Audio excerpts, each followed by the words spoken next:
What happens when a simple greeting is withheld, when a 16-year-old black girl boards a luxurious private jet, expecting a journey filled with hope and promise, but instead faces a cold silence from the man who should be guiding her safely through the skies? This isn't just a story about a flight. It's about the invisible walls built by judgment and prejudice, the quiet moments that reveal deep divides, and the powerful reckoning that follows when those walls begin to crumble. Who is this young girl with the quiet strength to face dismissal from a seasoned pilot?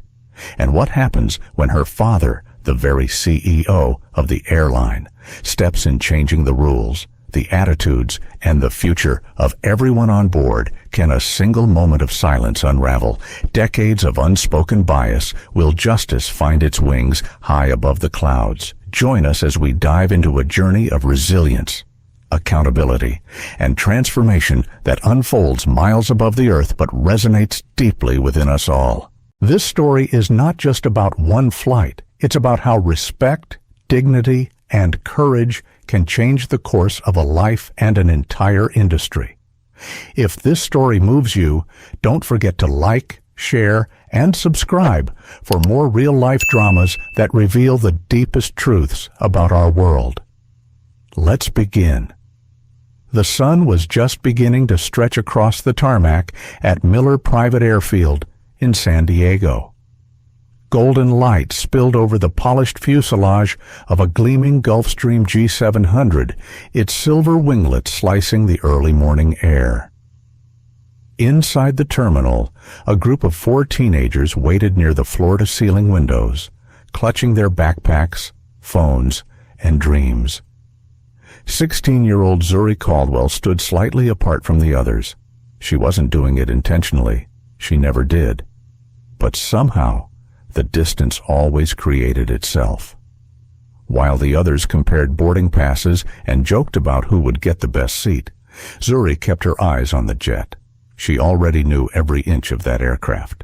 She had studied its schematics on quiet afternoons in her bedroom, memorizing fuel efficiency curves and thrust-to-weight ratios for fun. To her, it wasn't just a luxury machine.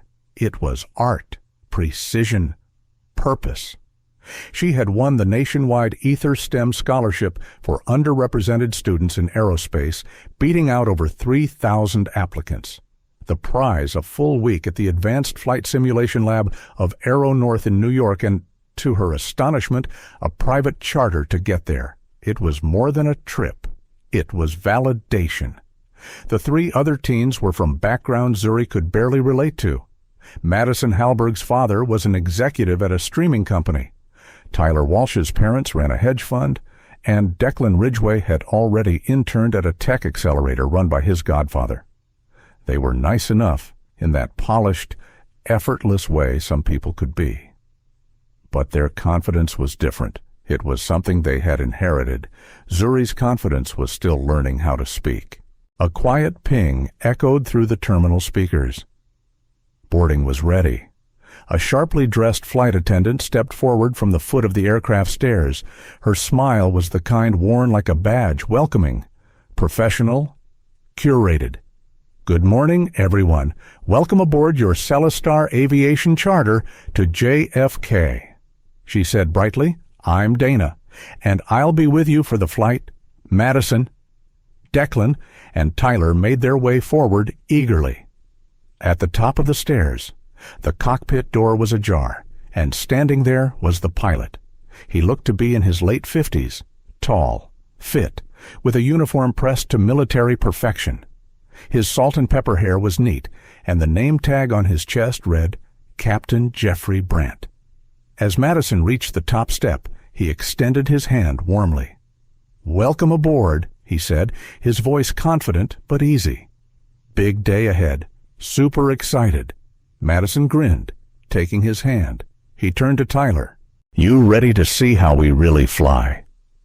"You bet," Tyler said, fist-bumping him with practiced ease. To Declan, he offered a short laugh. "Future CEO in the making."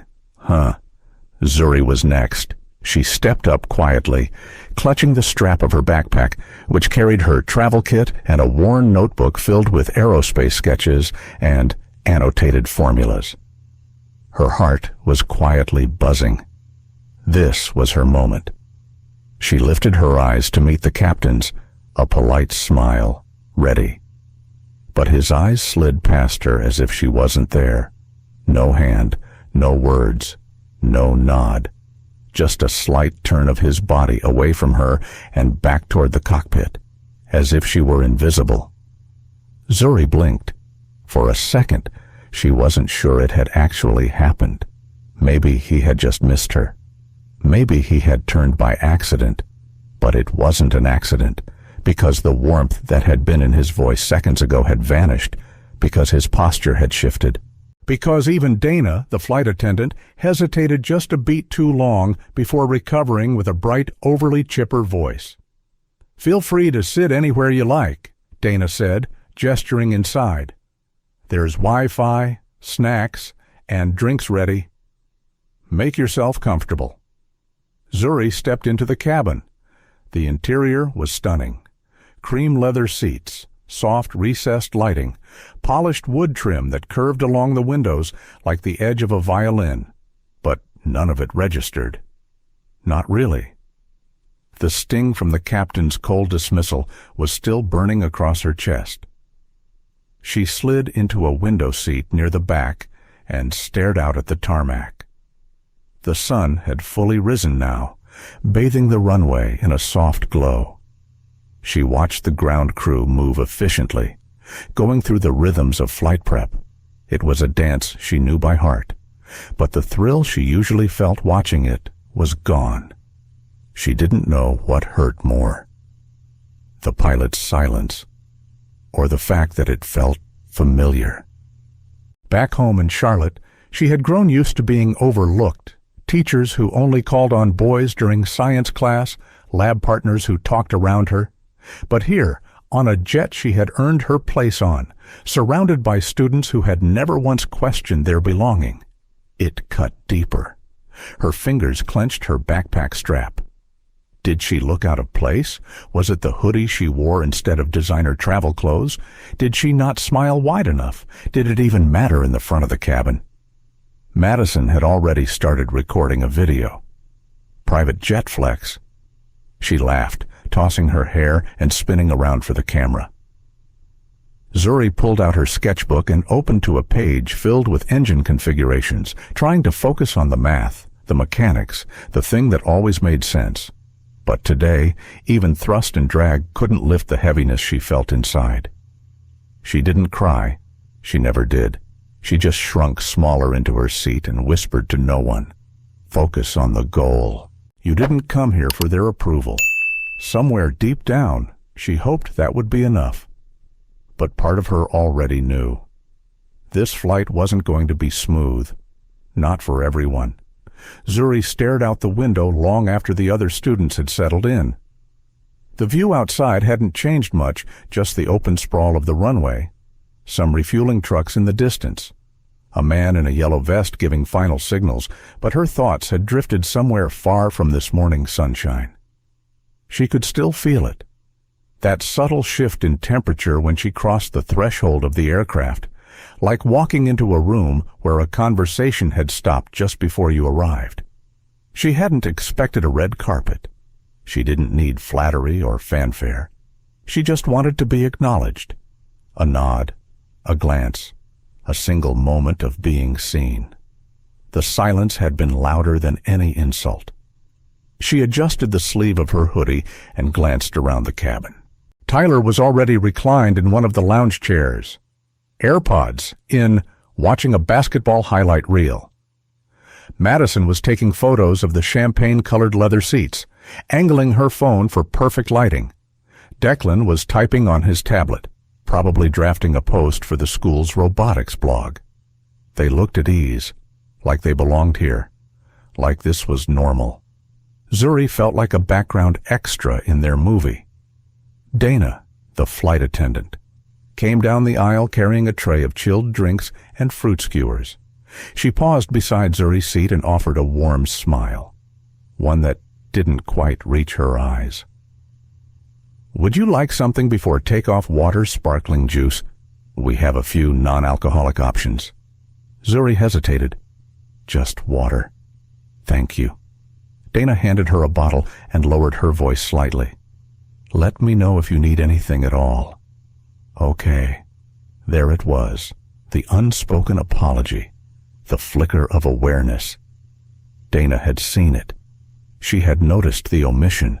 She couldn't fix it, but she wanted Zuri to know she wasn't blind.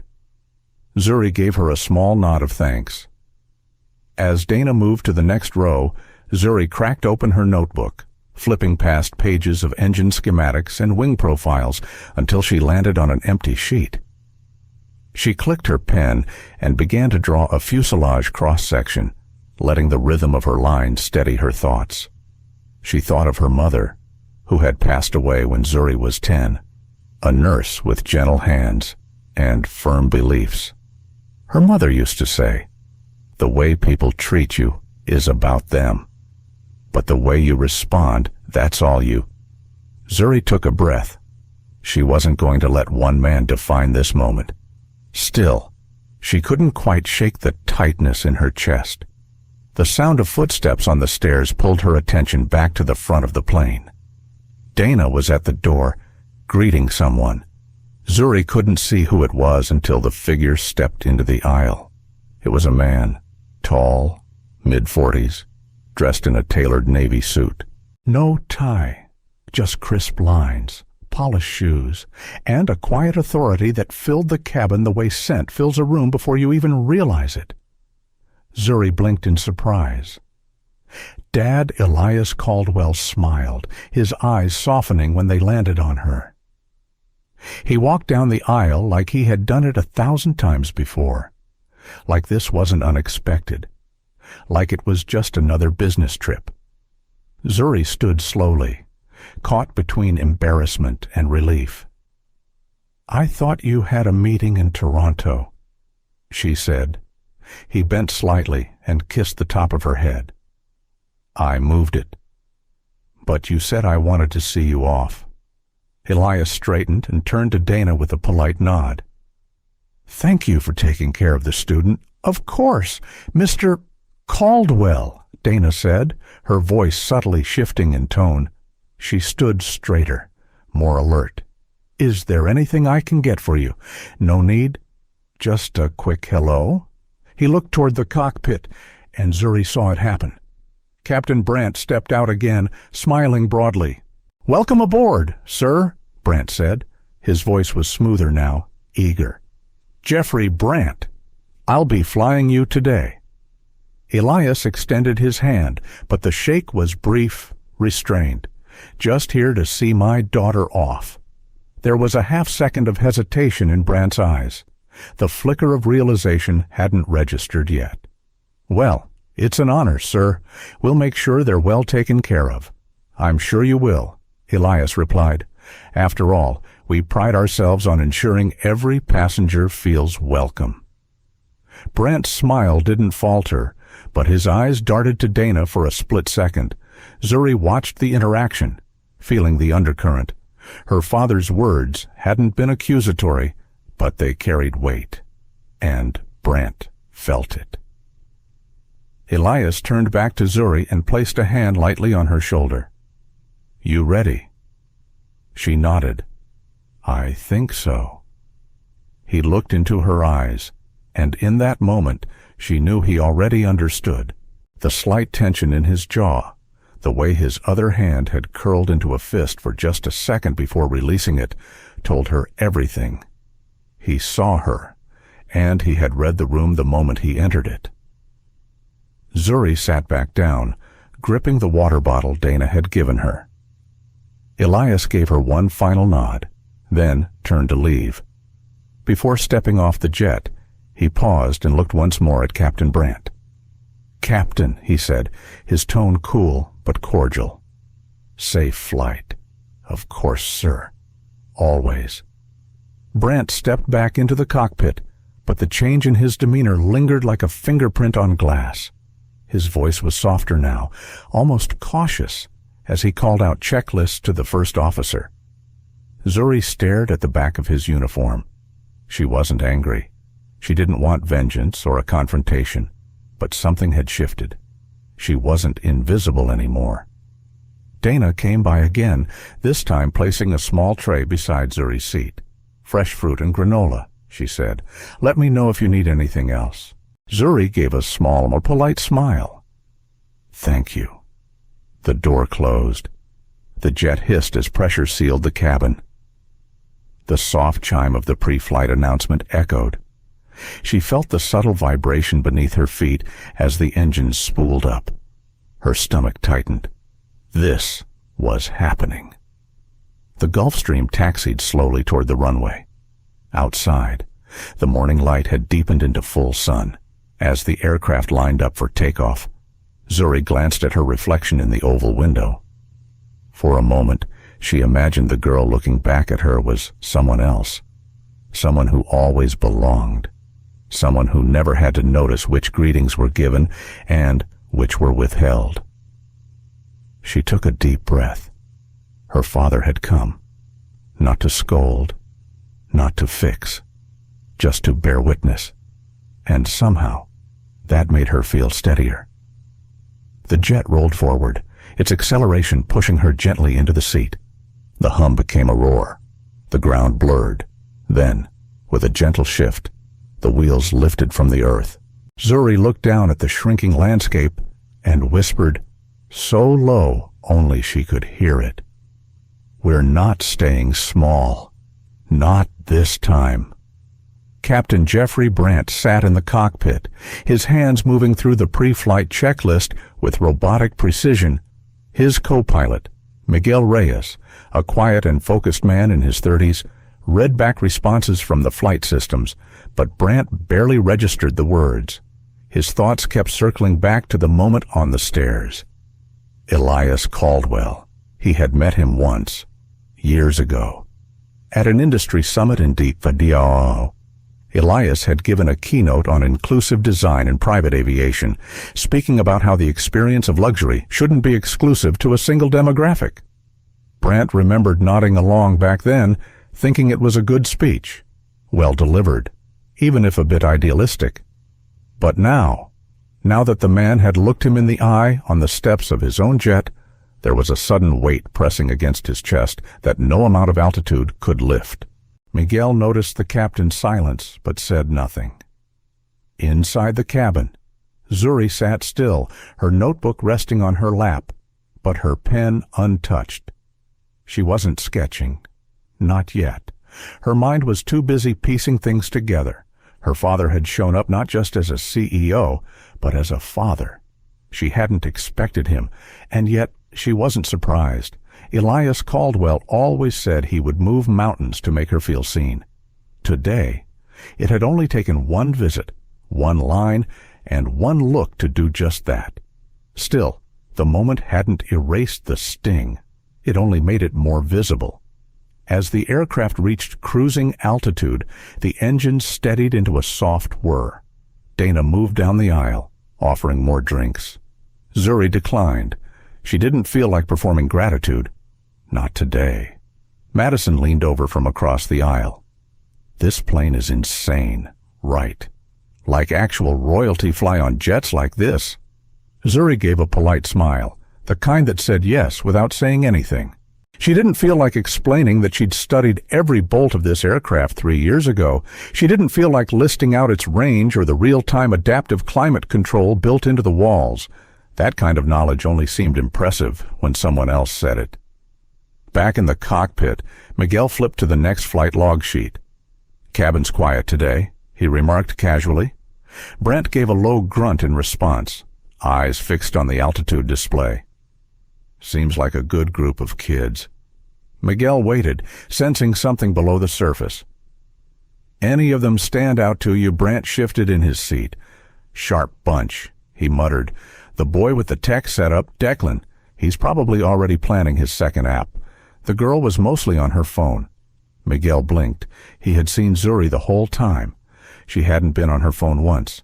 She had been quiet, yes, but focused, observant. The only thing in her hand was a notebook she hadn't put down since takeoff. That wasn't a mistake. It was deflection.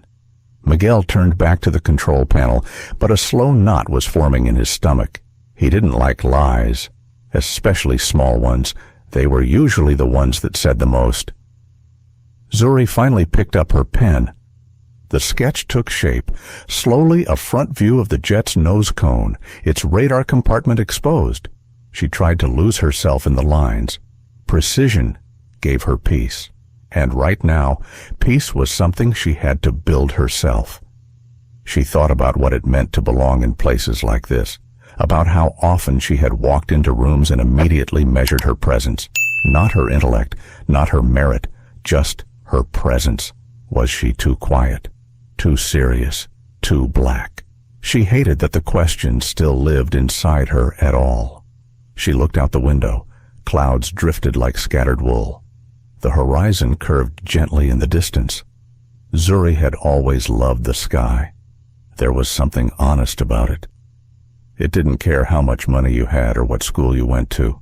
Up here, what mattered was lift, balance, and thrust.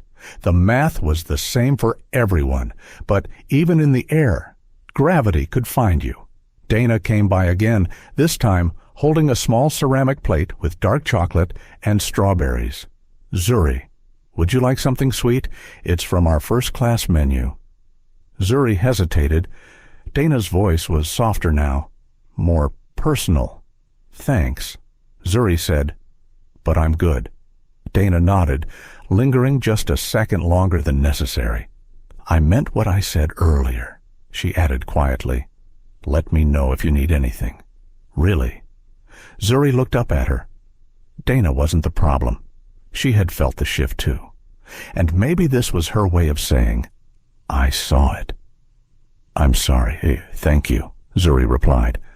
And this time, her smile was real. Back in the cockpit, the satellite phone buzzed.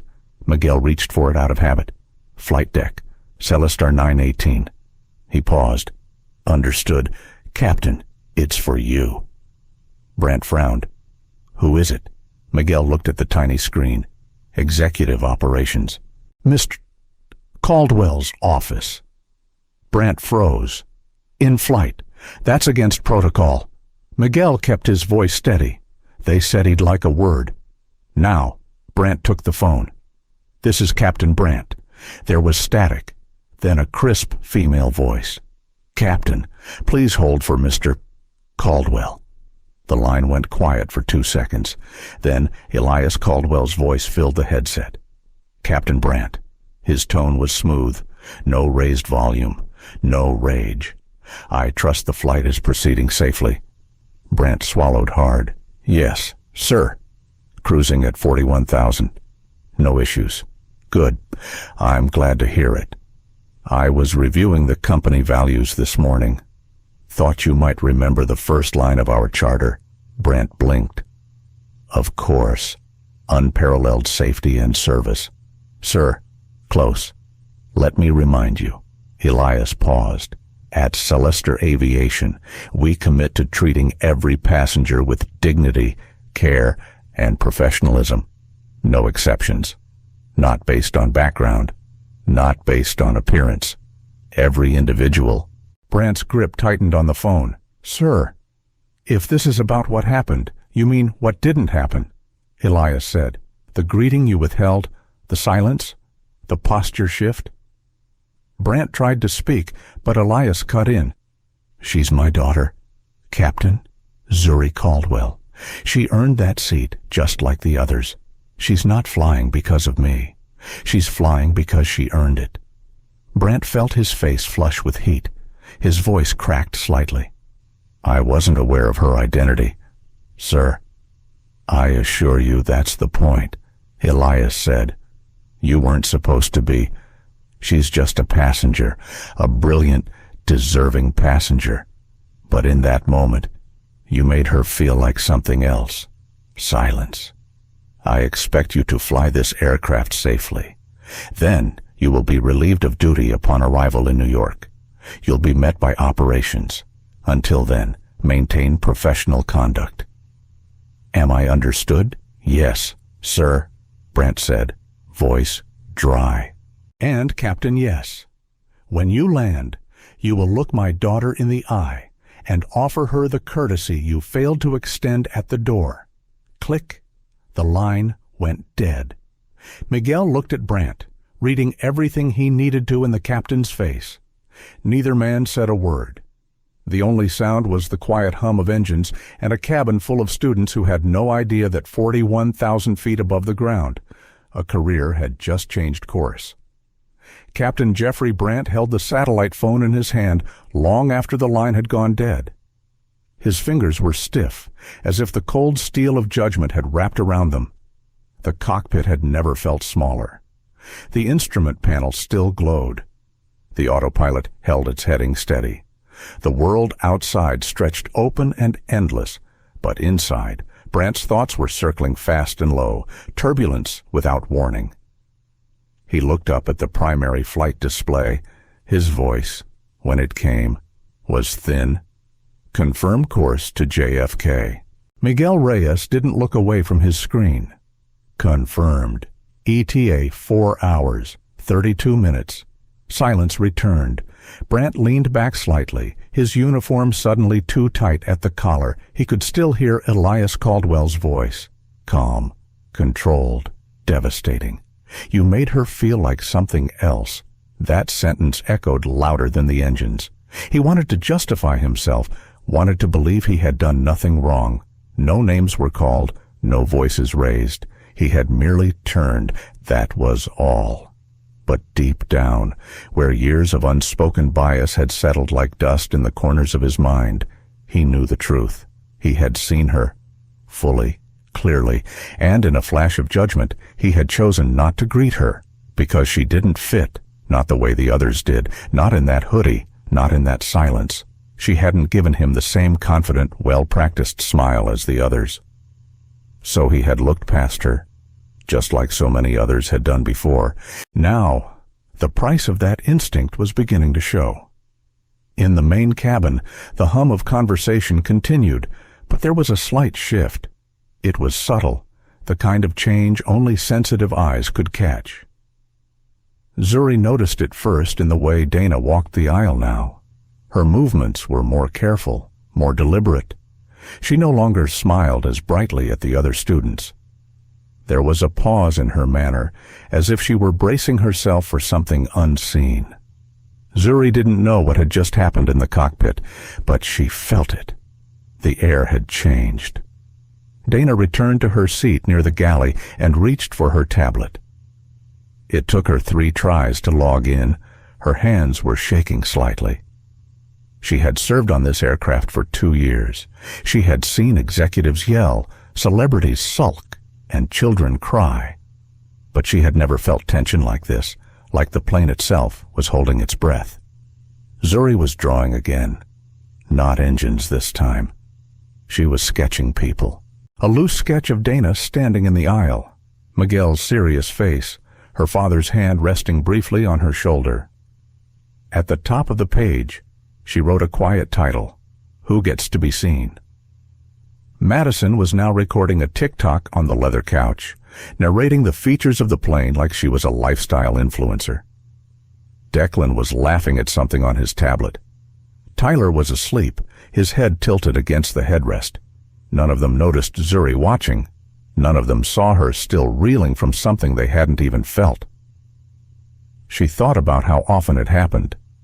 The little omissions, the casual glances that skipped her. The teachers who praised the boy next to her for an idea she had whispered only seconds earlier. The counselors who recommended her for diversity programs before reading her GPA. And now, here, thousands of feet in the air, where the rules were supposed to be physics and professionalism. She had been reminded once again that human behavior often flew on a different logic, one of exclusion. Dana came by again, this time without a tray. "I know you said you didn't need anything," she said softly, "but I brought you this." She placed a small folded blanket beside Zuri's seat. It was neatly rolled, tied with a ribbon bearing the Celestar logo. "Thank you," Zuri said, surprised. Dana hesitated. "I saw what happened at the door, and I know it's not my place. But I just want to say I'm sorry." Zuri's throat tightened. "You didn't do anything wrong." "I didn't do anything right either," Dana replied. "That's the part that bothers me." They sat in silence for a moment, the kind of quiet that fills in the spaces where truth finally finds room to exist. "I want you to know," Dana added, "you belong here, not because of who your father is, because of who you are." Zuri's eyes met hers, and for the first time since takeoff, she felt something start to soften inside.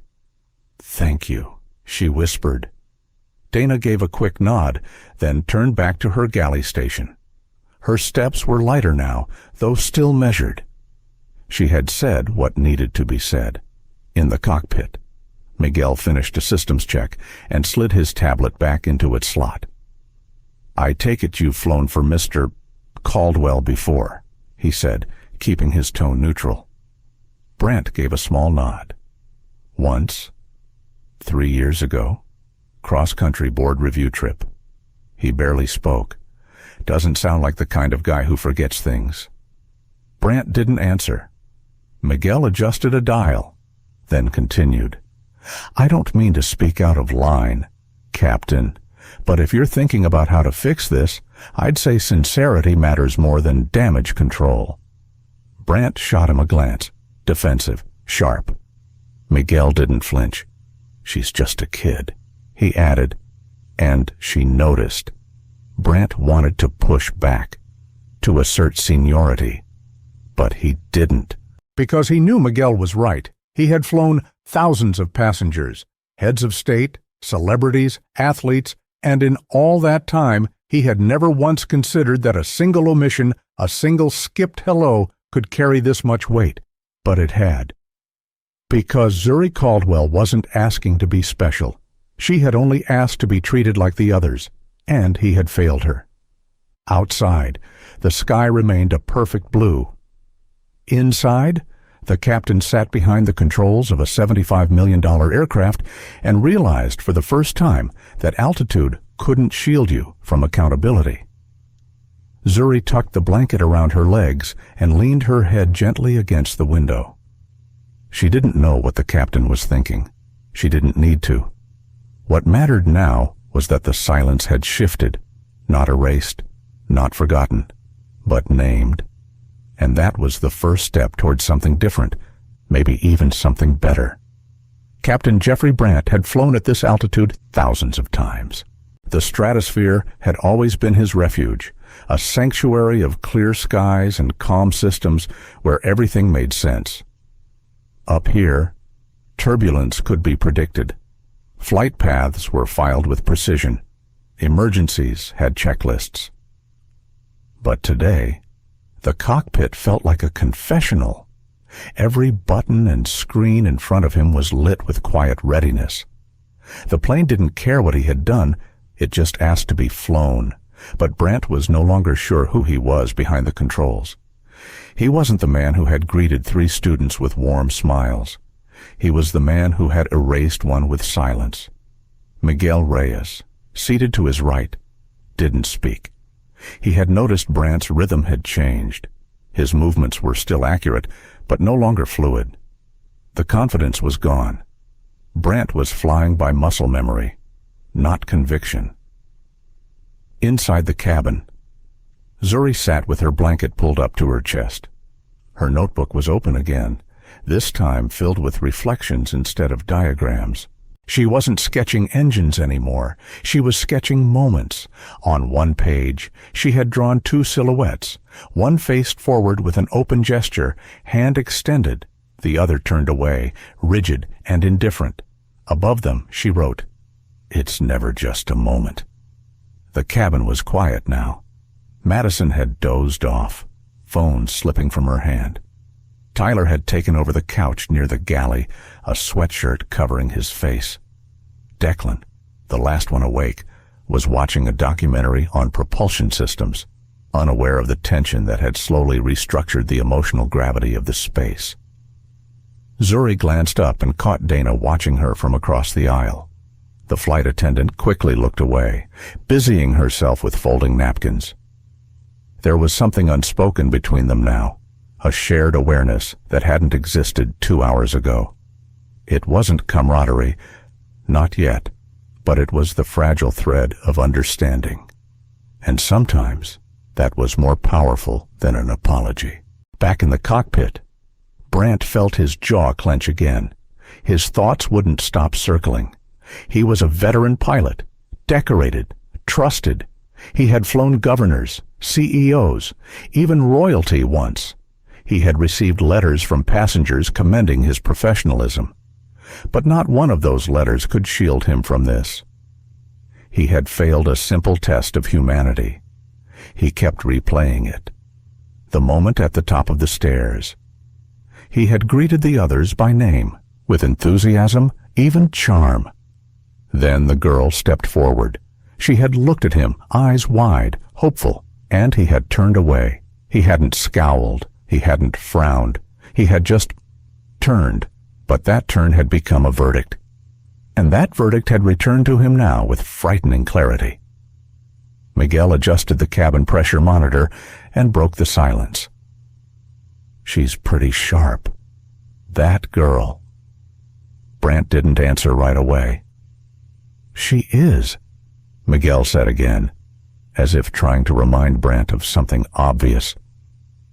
I saw her sketching earlier, not doodling. Full technical breakdowns. She knows her aircraft. Brant's throat felt dry. She's Caldwell's daughter, he said finally, voice low. She's a passenger, Miguel corrected. That landed hard. And it was meant to. Brant shifted uncomfortably in his seat. He hated being corrected, especially in his own cockpit. But this wasn't insubordination. It was integrity. And that made it sting worse. She's young, Miguel added, but she was paying attention, probably more than any of us. Brant nodded, almost imperceptibly. I know. There was a pause. I wasn't thinking, he admitted. I think that's the problem. Miguel replied, in the cabin. Zuri was now flipping through her sketchbook slowly, tracing her fingers over the earlier pages of her designs. They looked different to her now, not less brilliant, but more fragile. She had always believed her work would be her passport, that if she studied hard enough, drew clean enough lines, got the math right, the world would recognize her. But recognition, she was learning, didn't always arrive with merit. Sometimes it waited for permission. She had hoped flying would feel like freedom. Today, it felt like proving ground. Dana reappeared at her side, not with food or a drink, but with a folded napkin. This was tucked into the armrest, she said, placing it on Zuri's tray. Zuri picked it up. It was blank on one side, on the other, in small cursive handwriting. It read, I see you. I'm sorry I didn't act sooner. Zuri didn't need a signature. The gesture was enough. She tucked the napkin into the back of her sketchbook. The intercom chimed. Ladies and gentlemen, Miguel's voice came through the speaker. Calm and smooth. We are currently cruising at 41,000 feet and expect to arrive in New York on schedule. Please let us know if you need anything during the flight. Thank you for flying with Celestar. He had chosen not to let Brant speak. It was small, but it was deliberate. Brant didn't protest. He just stared out the cockpit windshield, his own reflection barely visible in the glass. Inside, something was beginning to collapse. Not his reputation. That would come later. What was crumbling now was the illusion that he had always been fair, always been professional, always done the right thing. It was a lie he had told himself for years. One courteous flight at a time, one skipped face at a time. Zuri pulled out a mechanical pencil and turned to a fresh page.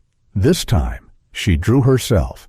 No hoodie, No backpack, just a girl standing on a runway, eyes forward. She added wings, not attached to the plane. To her, a pair of soft, angular wings, rising from her shoulders.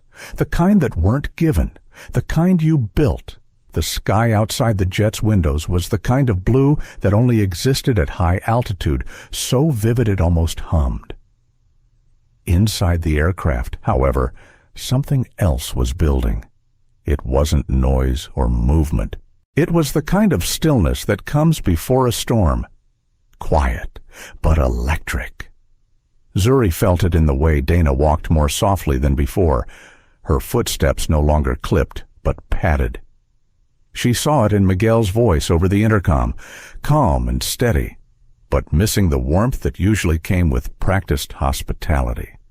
Even the air inside the cabin seemed to hold its breath. Back in the cockpit, Captain Jeffrey Brandt sat stiffly, still staring through the windshield like the horizon might offer him a way out. It didn't. What waited up ahead was only more sky, more time, more silence to sit with what he had done. Miguel was reviewing coordinates and confirming upcoming waypoints. His tone was polite, but clipped. Brandt noticed. Everything about this flight had shifted after that call. Though Brandt had landed in New York hundreds of times, he knew this one would be different. It would mark the end of something. He just wasn't sure what exactly that was, yet his job, his reputation, or a version of himself he had been clinging to for too long. Then came the sound, a soft, irregular chirp from the satellite phone panel. Not a standard chime, not part of the expected flight routine. It was the secure priority line.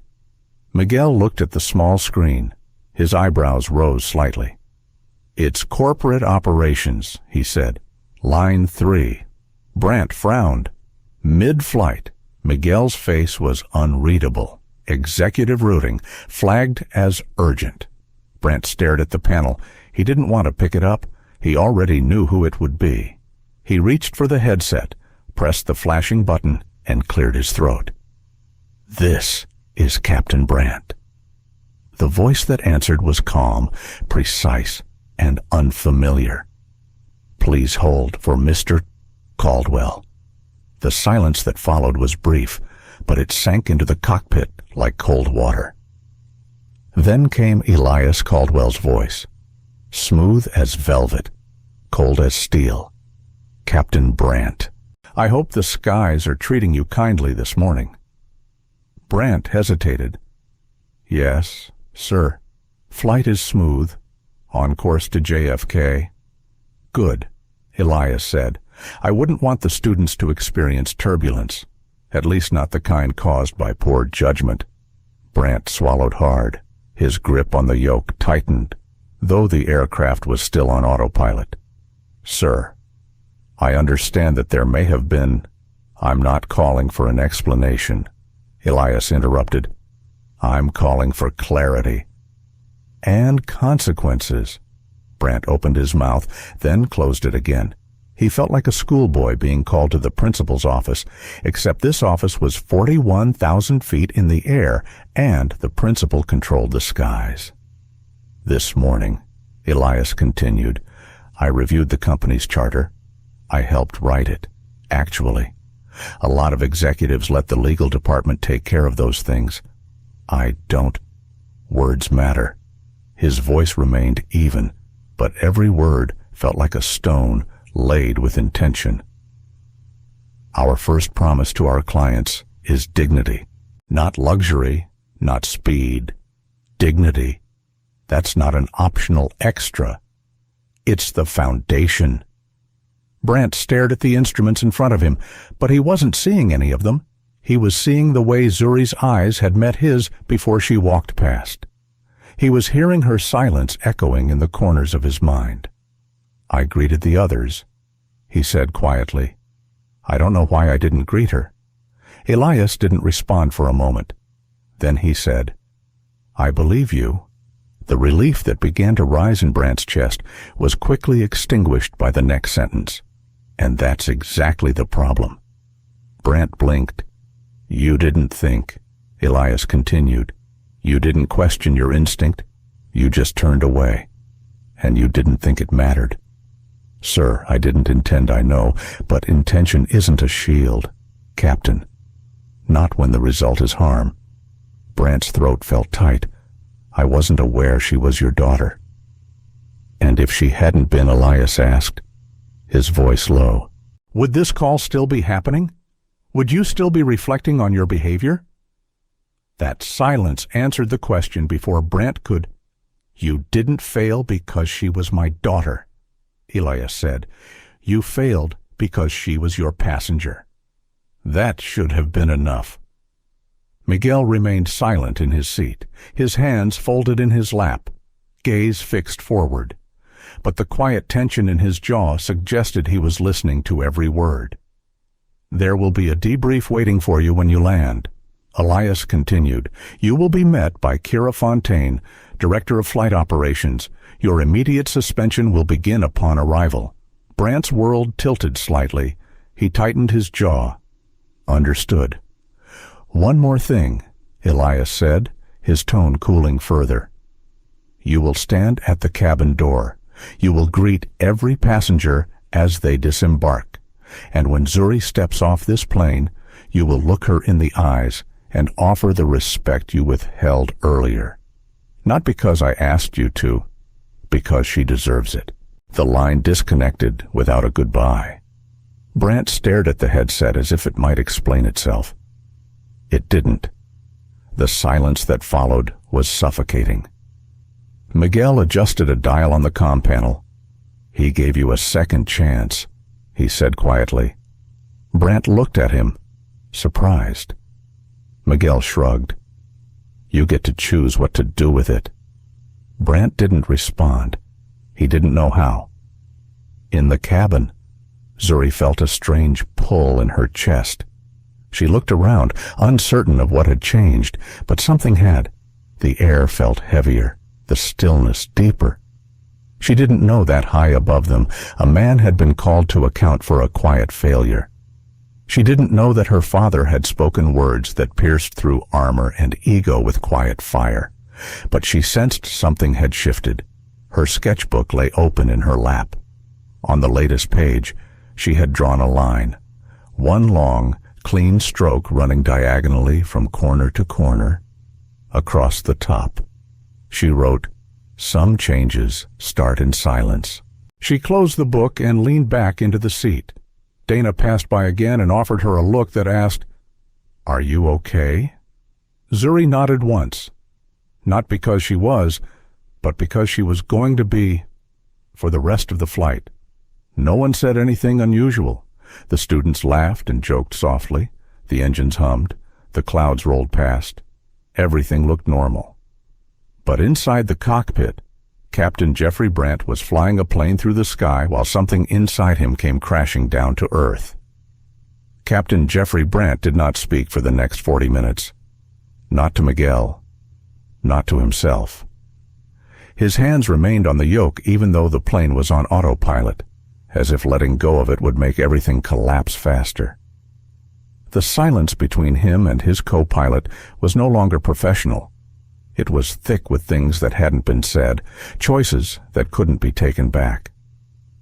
Miguel didn't push. He had seen this kind of silence before, but never in this seat.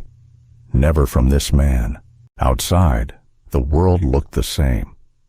Flawless blue stretched from one end of the earth to the other, broken only by the occasional stretch of wispy cloud. The aircraft moved through the air like a knife through silk. It was the kind of flight pilots prayed for. Clear skies, clean vectors, zero weather to fight. But inside the cockpit, the storm had already passed. What remained was the wreckage. Jeffrey had run through every possible version of the apology in his mind. He had practiced lines, alternate explanations, even a few manufactured reasons for why he hadn't said hello. But every version sounded false, even to himself. The call from Elias had burned through all of it. There was nothing left to hide behind. Zuri Caldwell wasn't just a passenger anymore. She had become a mirror, and what he saw there made him feel like a man he didn't recognize. In the cabin, Zuri was drawing again. This time her lines were more abstract. Angular shapes intersecting in ways that defied symmetry, but still created balance. She didn't know why she was sketching this way. Maybe she was trying to make sense of something unspoken. Maybe she was creating structure in a moment that had felt so hollow earlier. She glanced over at Dana, who gave her a small smile from the galley. That smile had changed too. It wasn't professional anymore. It was human. And that made Zuri feel a little less alone. Madison stirred in her seat and looked over groggily. "Are we almost there?" Zuri checked her watch. "Couple more hours." Madison stretched, yawning. "This flight feels weirdly quiet, right?" Zuri shrugged. "Maybe everyone's just tired." Madison nodded and pulled her blanket tighter. "Still, feels like something's in the air." Zuri didn't respond. She knew exactly what was in the air. It wasn't just altitude. It was accountability. It was the beginning of consequence. In the cockpit, Miguel cleared his throat. "I'll take comms if you'd prefer." Brant hesitated, then nodded. "Thank you." Miguel slid the headset on and began communicating with New York Center. His voice was crisp, deliberate. The way he handled the transmissions gave Brant a moment of clarity. Miguel had not lost respect for the plane or the job. He had only lost respect for the man beside him, and Brant knew that, too. He looked down at his logbook, a digital record of years of flights, inspections, perfect scores on evaluations. But none of that mattered now. Not one number on that list could erase what had happened at the cabin door. What had been seen, what had been felt. Brant stared ahead, wondering how it had come to this. He hadn't yelled. He hadn't insulted anyone. He had simply turned away. But maybe that was the problem. The cruelty hadn't been loud. It had been quiet, casual, dismissive, and that made it more dangerous, not less. He had become the kind of man who harmed without noticing. And that realization hollowed him out. The minutes crawled. In the cabin. Dana checked the snack station again, even though nothing needed organizing. She needed movement.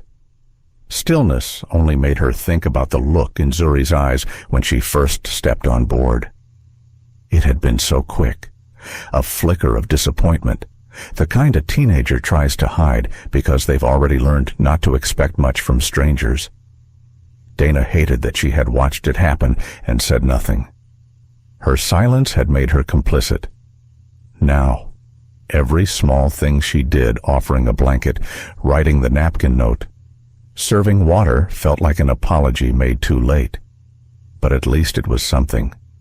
At least it was more than pretending nothing had happened. Zuri closed her notebook and leaned back in her seat. She thought about her father, how calmly he had appeared, how he hadn't made a scene. He had simply said what needed to be said in the way only he could say it. She was starting to understand now that power didn't always need volume. Sometimes it only needed certainty. She wondered what Captain Brant had said after she boarded. If he had mentioned her to the others, if he had dismissed her as someone unremarkable. She wondered if he had even thought about it at all. The worst part wasn't the initial slight. It was the feeling that she had been judged in a fraction of a second by someone who hadn't cared enough to see her clearly. But now he had been forced to. And something about that felt like the beginning of a shift, even if it didn't fix the past. Back in the cockpit, Brant finally broke the silence. What happens when your whole career gets reduced to one mistake? Miguel didn't answer immediately. He adjusted the trim setting, then looked straight ahead. Depends on the mistake. Brant's voice was rough. I didn't yell at her. I didn't mistreat her. You just didn't see her, Miguel said. And that was it. That was the entire truth. A silence followed, heavier than before. Brant rested his head back against the seat. He had thought the worst part of this flight would be the call. But it wasn't. It was the aftermath. The waiting, the knowing, the slow, agonizing collapse of the image he had built of himself over decades.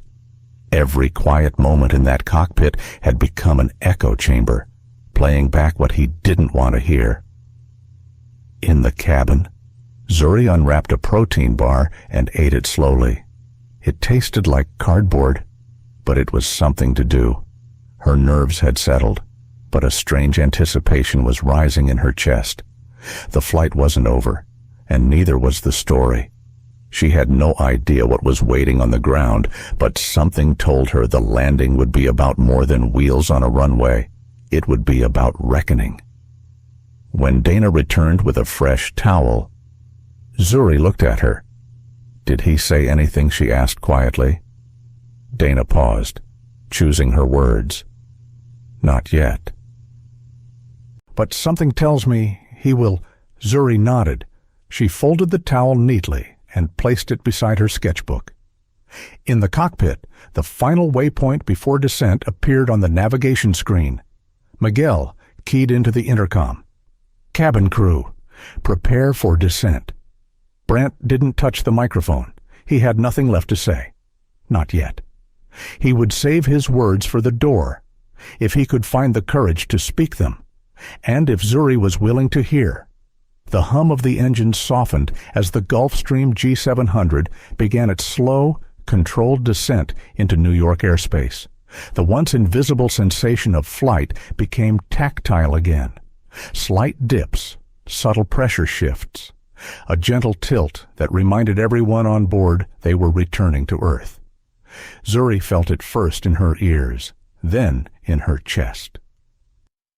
The cabin was quiet, except for the occasional shuffle of passengers preparing for landing. Madison was gathering her things. Declan and Tyler were exchanging a few words about what to expect at the AeroNorth labs. Their voices were casual, but beneath Zuri's skin was a storm of awareness. This landing wasn't just altitude adjustment, it was emotional, structural. Something heavy was waiting at the gate. She looked out the window. The city was still a patchwork of tiny gray lines and rectangles, but it was rising fast. She closed her sketchbook and smoothed her palms over her jeans. Her father's call had shifted something, and though she didn't know the exact words he had used, she could feel the echoes of them through the walls of the plane. Her father didn't believe in drama. He believed in actions that left no questions. If he had spoken to the captain, it hadn't been for show. It had been for change. Up front. Dana checked the cabin with practiced ease, but her glances toward Zuri were different now. Not pitiful, not awkward, but present, as if she had stopped pretending nothing had happened. She approached quietly. "We'll be on the ground in 10, she said softly. "It's clear and cool in New York, about 65 degrees. Zuri nodded. "Thanks." Dana lingered a moment longer, then added, "If there's anything you need, I mean anything, just say the word." Zuri met her eyes. "I think I just need this flight to end." Dana gave a slight nod and walked away. In the cockpit, Brant began adjusting approach vectors. His hands were steady now, but the storm in his mind had not cleared. With each nautical mile that brought them closer to the runway, the weight in his chest grew heavier. He knew what waited at the end of this flight. A ground crew prepared for more than just luggage, a director with forms bearing his name, a door he would have to stand at, a girl he would have to face. His palms were dry, but his stomach churned. He had flown heads of state with less anxiety. His whole life had been spent keeping things in control. Airspeed, altitude, distance. But now the one thing he couldn't control was looming just beyond descent accountability. Miguel monitored the flaps and silently initiated the final checklist. Gear down. Brandt announced. Gear down, confirmed. Miguel replied. As the aircraft aligned with the runway, the New York skyline shimmered through the haze. There was no fanfare, no dramatic music, just gravity doing its job, 1 foot closer to Earth with every passing second. Zuri felt the gear drop beneath her seat, the familiar clunk of wheels locking into place. She had always loved that moment. It meant arrival, a new place, new possibilities, but now it meant confrontation. She wasn't afraid, but she wasn't ready either. Her thoughts swirled around how she would respond if the captain did speak. Would she acknowledge him? Would she say nothing? Would silence be more powerful than words? Part of her wanted to forgive. Another part wasn't sure it was deserved yet. The plane touched down with a soft jolt. Rubber met runway. And for a brief second, time slowed. The cabin gently rocked, and the sound of reverse thrust hummed from beneath the floor. They had landed. Brandt slowed the plane along the taxiway, turning toward the private aviation terminal.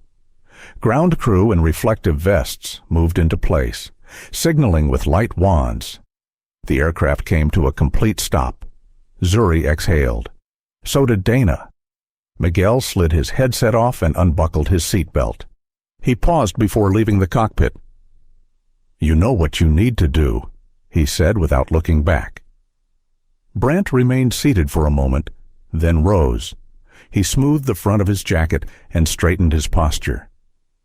It felt hollow, like putting a frame around a broken photograph. He stepped out of the cockpit and made his way to the cabin door. The others had already gathered their belongings and were laughing about some inside joke. Declan was dragging a duffel. Madison had slipped on sunglasses.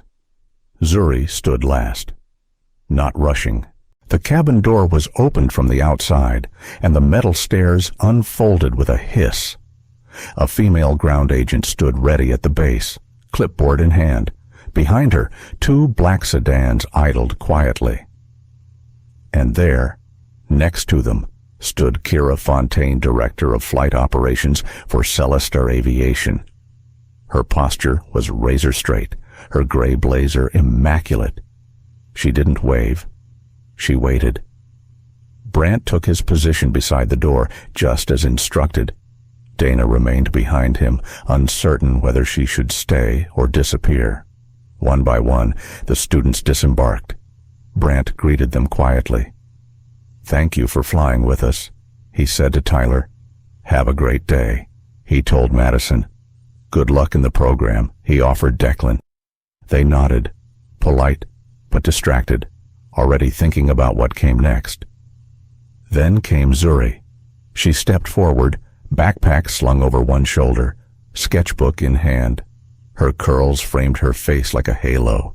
She didn't pause. She didn't flinch. Brandt opened his mouth, but the words caught in his throat. He had rehearsed them, practiced them. Now they felt distant. He tried again. "I was wrong." Zuri's eyes met his, steady and unreadable. "I failed you," he continued. "You deserved to be seen. You earned that welcome, and I failed to give it." The stairs were waiting. So was the city. So was her father.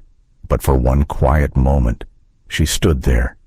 "Thank you," she said, not because she forgave him, not because it made it better, but because she wasn't going to carry his guilt. She walked past him without turning back. Brandt stayed at the door, watching her descend the steps. Dana approached slowly.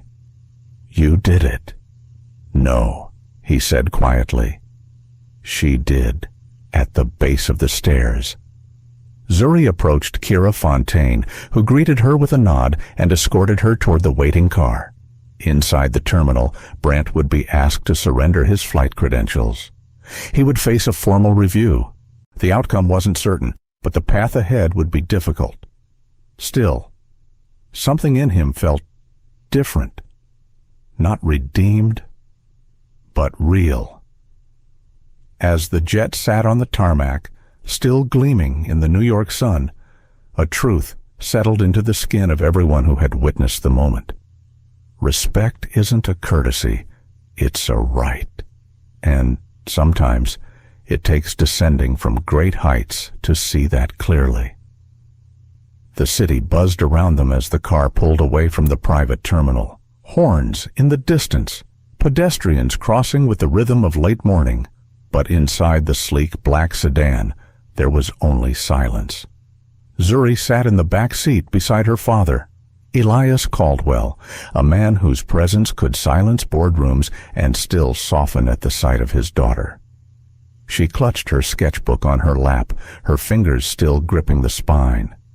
The pages inside held more than just diagrams now. They held memories, questions, pieces of the sky that didn't quite belong. Elias glanced at her. She hadn't said much since stepping off the plane, and he hadn't pushed. He believed that some truths took time to find the air. The driver kept his eyes forward, gliding through traffic with practiced ease.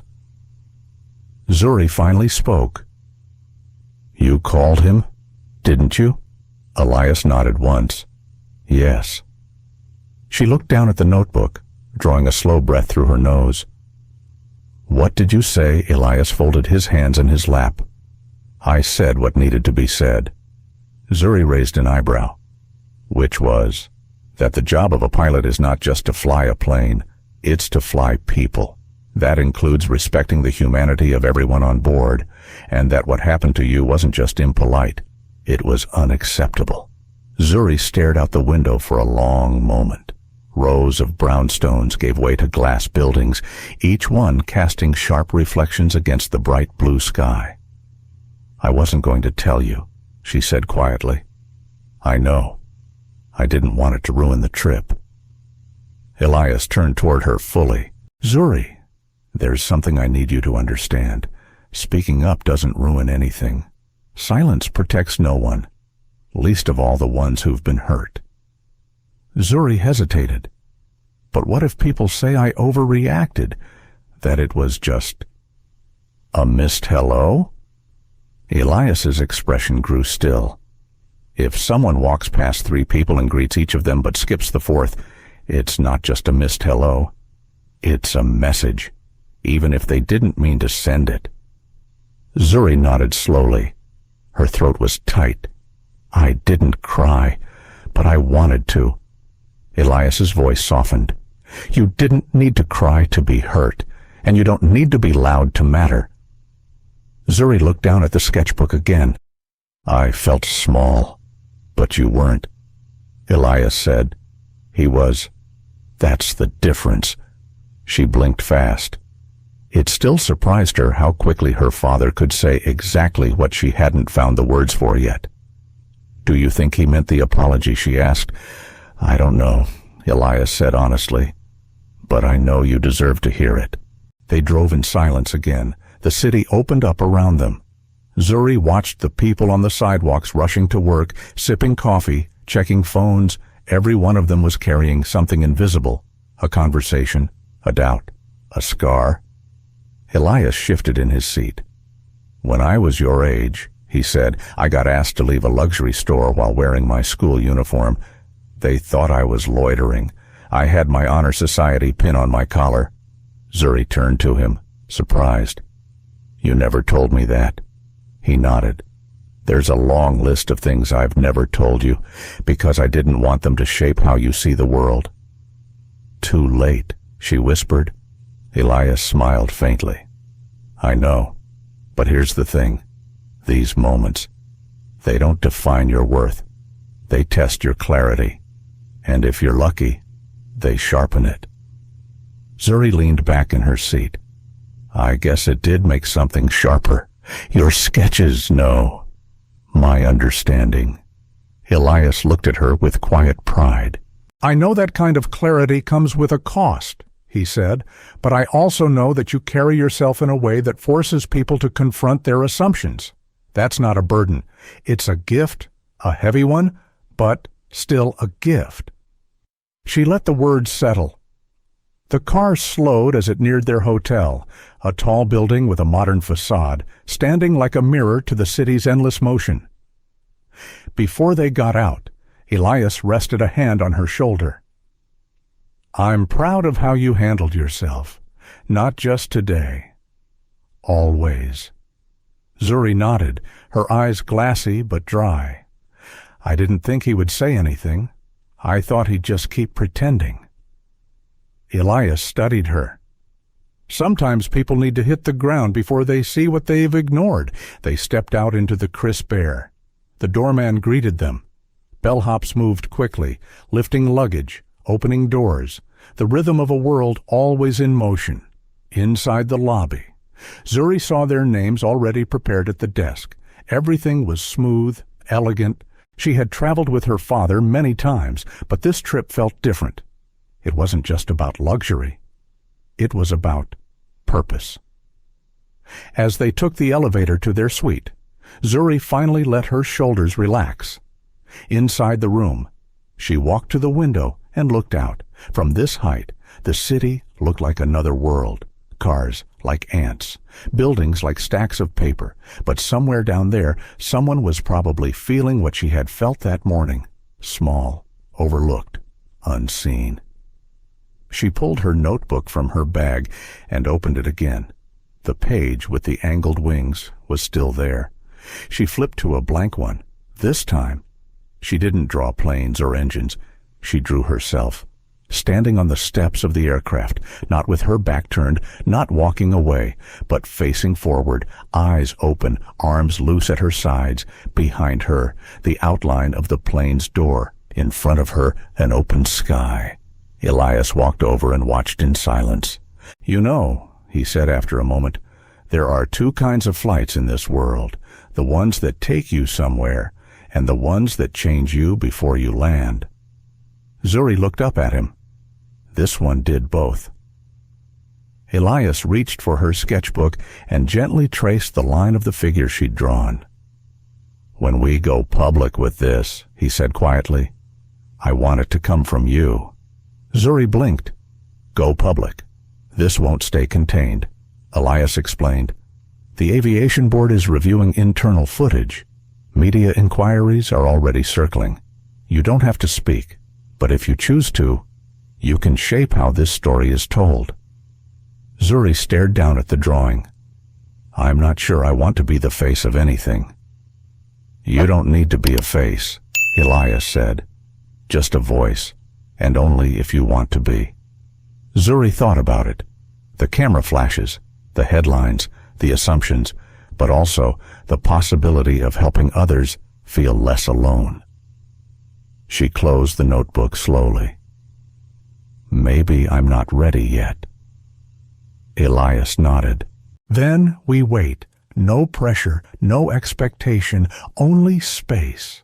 They sat together for a while, neither speaking, just a father and daughter watching the city breathe beneath them. And for the first time since boarding the plane, Zuri didn't feel small. She felt real. By the following morning, the story had begun to spread. It started small, just a whisper on an aviation blog.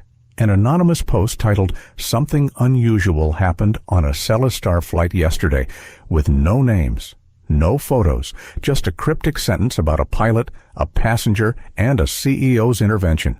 Then someone else shared it on social media. A former Celestar employee chimed in. Then another. And then came a screenshot grainy footage from a ground crew member's phone. In it, a teenage girl stepped off a jet with a sketchbook in her hand. Behind her, a man in uniform stood rigid at the cabin door, eyes downcast. The internet took care of the rest. By mid-afternoon, hashtags had started trending. Flight to respect, Zuri Caldwell. Eyes forward. The last one caught on like wildfire. Someone had pulled an image from Zuri's public science competition profile, her face calm, serious, standing beside a mechanical prototype of a drone wing she had designed. Someone else captioned it with 3 simple words. She saw everything in their suite at the hotel. Zuri scrolled through the posts, her face unreadable. Elias sat across from her, laptop open. Emails were pouring in, journalists, industry contacts, even a few major airlines reaching out to clarify Celestar's response to the matter. He watched her carefully. "Still feel like staying quiet?" he asked gently. Zuri didn't answer right away. She was staring at a post someone had made of her drawing. It had been cropped and filtered, but the image was unmistakable. Her own hand had created that sketch, and now it was out in the world. She didn't know how they had gotten it. Maybe one of the students had shared it. Maybe Dana. It didn't matter. What mattered was that people were interpreting her silence as a statement. "I didn't do anything," Zuri said. "That's not true," Elias replied. "You endured, and you refused to shrink. But I didn't ask for any of this. I know." Zuri lowered the phone into her lap. "I just wanted to visit the Aero North program. I wanted to learn something new." "You did," Elias said. "You learned what it feels like to be seen through someone else's limitations. And you taught a lot of people what it means to hold your ground without shouting."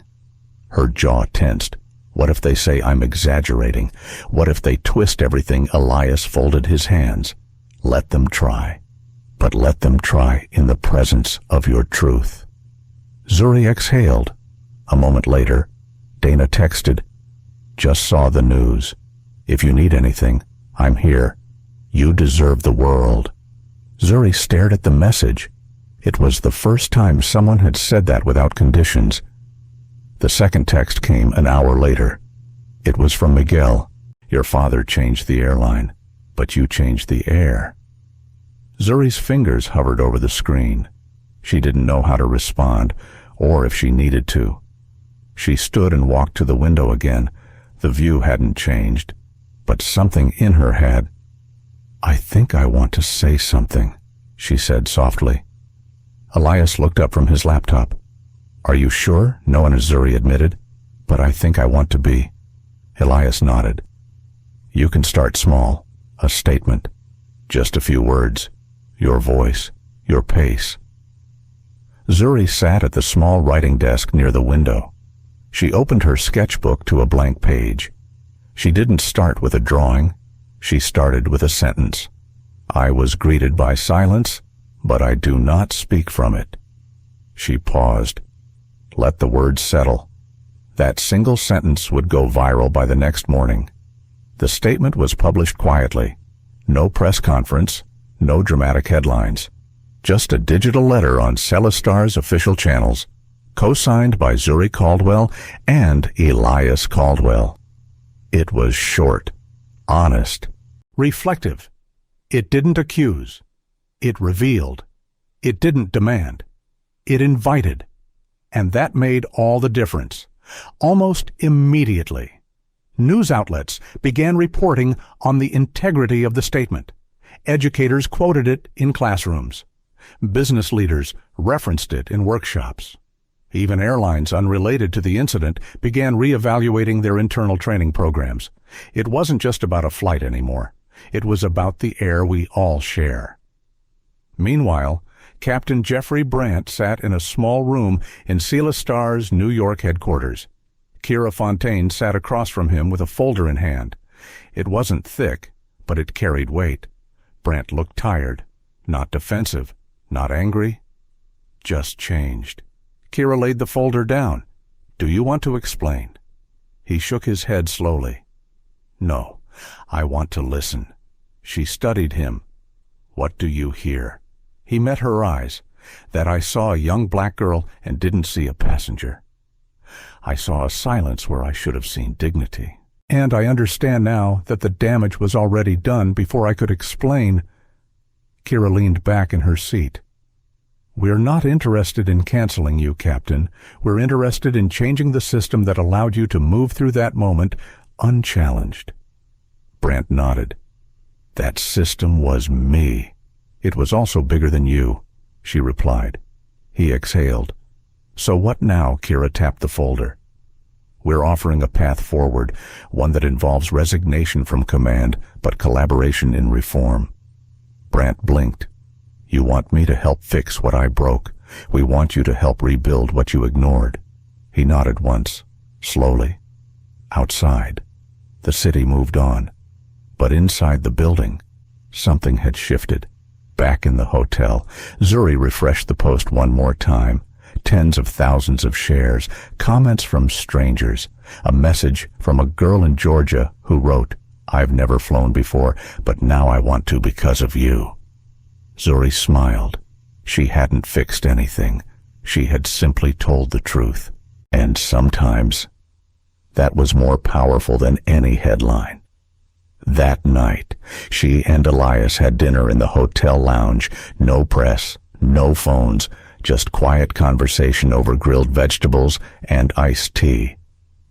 "I'm proud of you," he said for the second time in 2 days. Zuri grinned. "You already said that. I'll keep saying it until it stops being true." She looked down at her water glass, the ice melting slowly. "You think it'll change anything?" she asked. "Really change things?" Elias didn't answer right away. "I think people will forget headlines," he said, "but they remember how someone made them feel. If even one person pauses before judging, that's a ripple, and ripples become tides." Zuri nodded. The night air was cool when they stepped outside. They walked along the sidewalk, unbothered, unrecognized for once. Just a girl and her father beneath the New York lights. And for the first time in a long time, Zuri felt like she was breathing in air that had made room for her. Months had passed since the incident aboard Celestar Flight 918. The echo of that day rippled far beyond the confines of a private jet and into the halls of corporate boardrooms, aviation training centers, and social media feeds worldwide. Zuri Caldwell found herself seated in a sleek conference room overlooking Manhattan's skyline, a room buzzing with energy and quiet determination. The walls were glass, the table polished wood, and the chairs occupied by a mix of airline executives, diversity consultants, engineers, and training specialists. This was a space built for change. At the head of the table sat Elias Caldwell, her father, who had become an unyielding advocate for industry reform. But today, Zuri was the center of attention. A representative from Celestar Aviation had invited her to join a task force aimed at redesigning customer service protocols and diversity training for all flight crews. They called it Project Horizon, a nod to the endless possibilities that lay ahead when respect and dignity were truly prioritized. Zuri felt a mix of excitement and apprehension. She was no longer just a passenger or a quiet observer. She was now a catalyst. The meeting began with introductions. Faces new and familiar nodded politely as Zuri shared her story, not just the incident, but the feelings that had lingered long after the plane had landed. She spoke of invisibility and resilience, of the quiet weight of microaggressions and the power of acknowledgement. When she finished, the room remained silent for a moment. Then, a senior flight operations manager leaned forward. "Your perspective is invaluable, Zuri. It's easy to overlook the emotional landscape our passengers navigate. Project Horizon aims to change that." One by one, members of the task force shared their insights. There was talk of implementing real-time sensitivity training, creating anonymous reporting channels for bias, and introducing mentorship programs for underrepresented groups in aviation. Zuri listened carefully, occasionally jotting down notes, but her mind also wandered to the pilot who had flown them that day, Captain Jeffrey Brandt. She remembered the humility in his apology, the struggle etched on his face. Change was hard. Change was uncomfortable, but it was necessary. After hours of discussion, Elias caught her eye and gave a small, encouraging nod. She took a breath and raised her hand. "I'd like to propose something," she said. "What if, before every flight, Crews spent time hearing stories like mine, not just statistics or policies, but real experiences, moments that remind us why dignity matters. The room murmured approval. A training director smiled. Storytelling as empathy building. I like it, another executive added. It humanizes the work. It forces us to confront unconscious biases. Zuri smiled softly. She realized then that her voice could do more than just tell her truth. It could open doors and hearts. Later, as the meeting adjourned, Elias pulled her aside. "You're doing something incredible," he said, "not just for aviation, but for anyone who's ever felt unseen." Zuri shook her head. "I just spoke. You and everyone else are doing the work." He grinned. "True. But sometimes the bravest thing you can do is simply begin." In the weeks that followed, Zuri became a regular presence at Celestar's training facilities. She shared her story with flight attendants, pilots, and ground staff. She spoke at conferences about the intersection of aerospace passion and social justice. Each time, her words carried a quiet power. One afternoon, Zuri found herself back aboard a Celestar jet. This time, she was not a passenger, but a guest lecturer invited to speak to a group of trainees preparing for certification. The jet was a G700 model, newer and sleeker than the one she had flown months before. Its interior smelled faintly of new leather and polished wood. As she stepped onto the plane, Zuri noticed a familiar figure waiting near the entrance. Captain Jeffrey Brandt. He looked older, yes, but there was something softer in his eyes. Less guarded. "Zuri," he greeted quietly. She nodded. Captain Brandt. They exchanged a glance heavy with shared history. No words were necessary.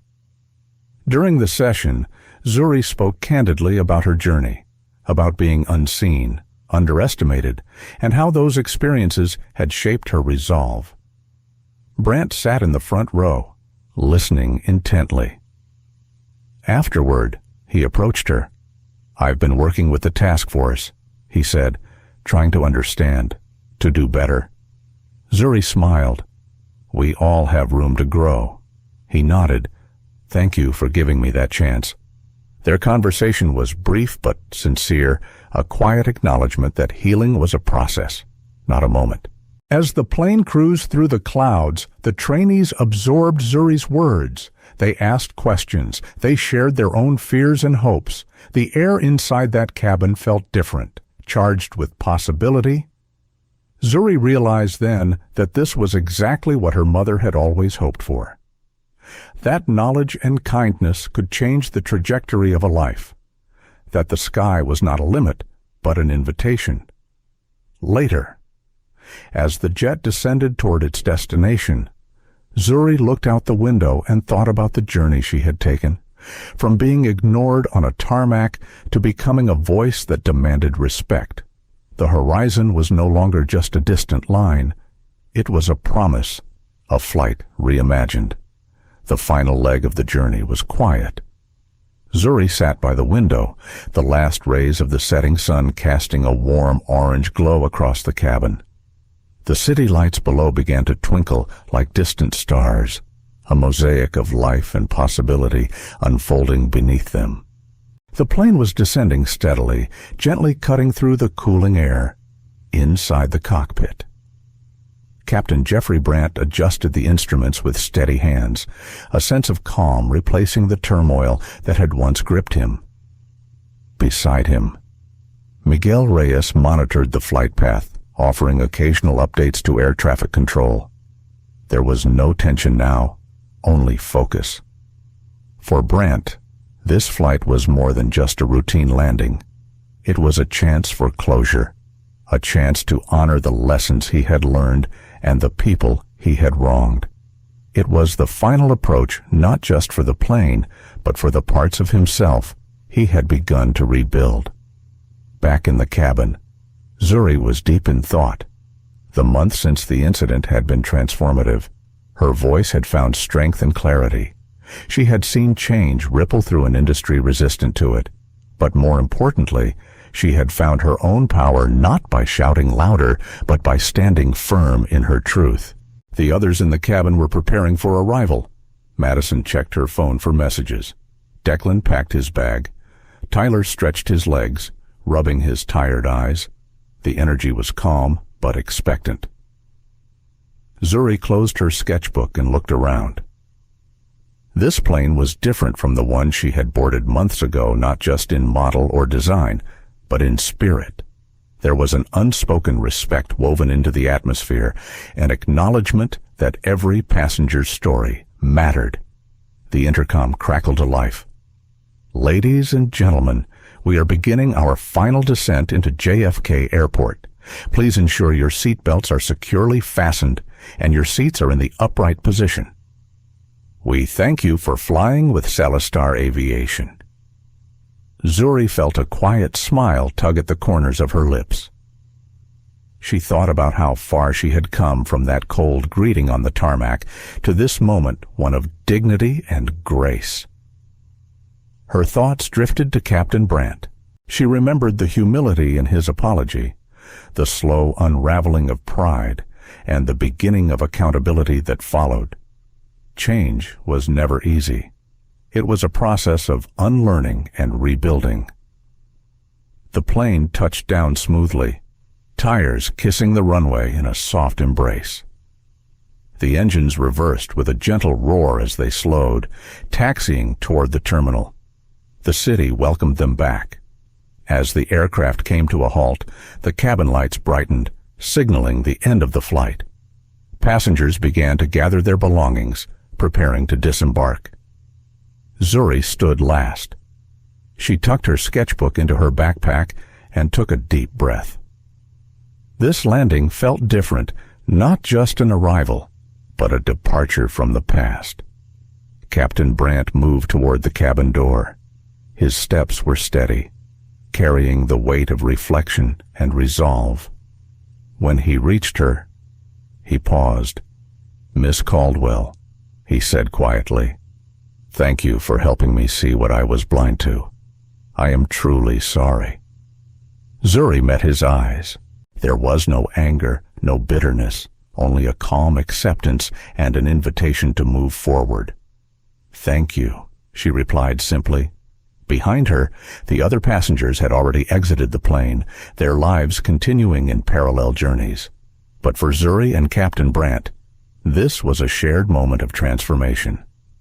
As they descended the stairs onto the tarmac, Elias Caldwell waited with a reassuring smile. His presence was a steady anchor in the whirlwind of change. "Welcome back," he said warmly. Zuri smiled. "It feels like a new beginning." The trio walked together toward the waiting cars, the city lights illuminating their path. Later that evening, in a quiet room filled with sketches and notebooks, Zuri reflected on the journey she had taken, the silence of that first boarding, the weight of exclusion, the power of being seen. Her pencil hovered over a blank page. She began to draw. This time, not a plane or a wing, but a circle, perfect and whole. Around it, smaller shapes, people holding hands, connected, a community taking flight together, because respect is not a destination, it is the journey, and every passenger deserves a seat. This story reminds us that discrimination is not always loud or obvious. Sometimes it's the quiet dismissal, the missed greeting, the invisible glance that wounds the deepest. But it also shows us the power of courage, the strength found in standing tall even when the world tries to shrink you, and the responsibility we all carry to call out injustice when we see it. Zuri's journey is a testament to resilience, but it's also a call to action for each of us. To recognize the dignity in every person we meet, to confront our own biases, and to build spaces where everyone feels seen and respected. The skies may be vast, but the impact of our actions reaches far beyond any flight path. As we close this chapter, remember, Change starts with a single voice, willing to speak the truth. And that voice can inspire a movement. Thank you for sharing this journey with us. If this story touched your heart, please like, share, and subscribe. More powerful stories that expose the realities of our world and the fight for justice are coming soon. Stay with us, and let's keep lifting each other higher.